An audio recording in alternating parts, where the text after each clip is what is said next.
In this review we're looking at the idea of flat earth, and for that we're looking at soil compactors. The first is the Hamm HC119, and that's swiftly followed by its sister model, the HC119i.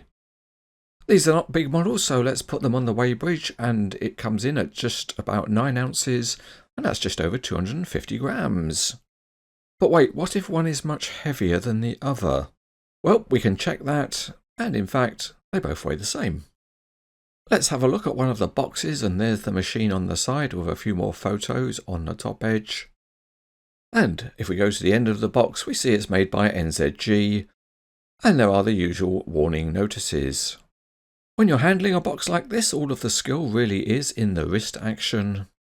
And now we're finally ready to open the box and see what's inside. There's no surprise to pull out the usual pair of expanded polystyrene trays, and they is helpfully marked top and bottom. Knife, cut and separate, and then we get to see our first view of the model, and it's wrapped in soft paper. After some careful unwrapping techniques, we can call in the giant hand crane to carefully lift the model out.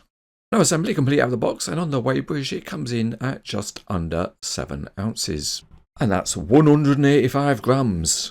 So we're looking at two models here. The HC119 is model number 1042.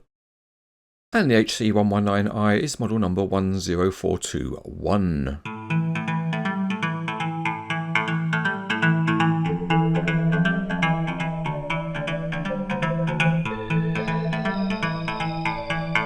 Both models appear the same apart from the graphics, and they both have a nice smooth drum. There are scrapers mounted front and back, and there are hydraulic steering rams but with no hydraulic hoses. The detailing of the underside is simple, and there are treaded tyres. At the back there are nice light assemblies, and a big grille at the back is formed within the casting, and it's got a painted interior. There are small Wirtgen and Hamm graphics, and a nice exhaust pipe. The wheels look good with the big tyres, and they are finely detailed inside with bolt heads visible. On the sides of the engine another grille is modelled. There are no hoses crossing the pivot point, and there are plain steps leading up to the cab. The handrails are metal, although they look slightly on the thick side, and the floor is plain. There are plastic mirrors and plastic light assemblies at the front, and there are more spotlights attached to the metal roof. Inside the cab there's a nicely modelled joystick, and the best detailing is reserved for the drum support. It has nice graphics and highlighted bolt heads. At the front there is the Hamm name.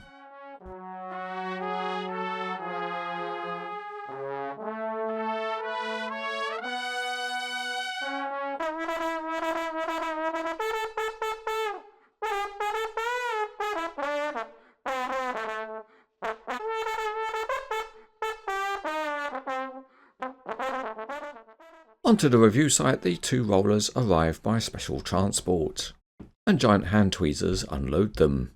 As always, the cranes etc. team manage to flip the machine over, and the drum rolls reasonably smoothly, and you can see that the rear axle spins well. The tyres are a little bit different because they're quite soft, as though they've got air in them. There is a moderate amount of steering, but there's no oscillation at the pivot point. If you're driving this machine, you go back and forth and back and forth and back and forth and back and forth and back and forth and back and forth. And although it rolls well in a straight line, it's not so good at steering. And that's because it tends to skid rather than move in a curve.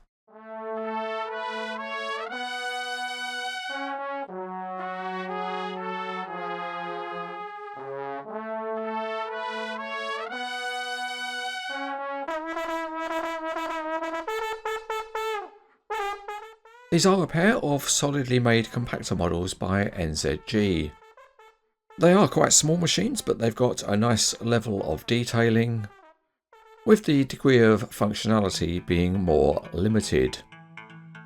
Models like this make good transport loads, and they also look good in mini dioramas with other related models. Overall, these ones are rated as good.